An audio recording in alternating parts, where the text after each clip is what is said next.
మేమందరము ఇట్లా నీ తిట్లు తీసుకోవాలా? మేము మమ్మల్ని కన్నా తల్లిదండ్రులందరూ నీ తిట్లు తీసుకోవాలా? అయితే నాకు అర్థం కాక కాంగ్రెస్ లో మన స్త్రీలు పెద్ద మనుషులు వనితలకు ఎవరికి కష్టం అనిపిస్తలేదా? కాంగ్రెస్ లో ఎవరు పూజలు చేసుకుంటలేరా, పెళ్లిళ్ళు చేసుకుంటలేరా, మంత్రాలు చెప్పించుకుంటలేరా బాపనోళ్ళతోటి? నీకు ఎవరితోనయ్యా బాధ? నీకు మా ఎస్టీ అన్నదమ్ములతోని బాధనా, ఎస్సీలతోని మా బాధనా, మా మాలోళ్ళ మాదిగోళ్లతోని మాతోని బాధనా? నీకు ఎవరితోని బాధ? హిందువులతోని బాధనా, లేక అర్థం కాని క్రైస్తవ మతంతో నీ బాధనా? మందుబాటులు పెట్టుకుంటారు, ఏదేదో దందలు అనుకుంటారు. చేసుకోండి, రాజకీయంగా ఏం చేసుకుంటారు, ఎంత తింటారు, ఏమైపోతారో అయిపోండి. ఎందుకంటే మళ్ళీ ప్రజలు వచ్చి నీకు ఓటు వేయాలా వేయొద్దో తెలుసుకుంటారు. అయా ముఖ్యమంత్రి గారు రేవంత్ రెడ్డి గారు ఇట్లాంటి వాళ్ళని పెట్టుకుంటారు మీరు కాంగ్రెస్ లా?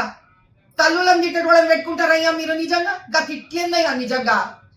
కాంగ్రెస్ నిండా అంతమంది స్త్రీలు ఉన్నారు, ఎట్లా ఊకున్నారమ్మా వీడి ఇట్లా తిట్లు తిడుతూ?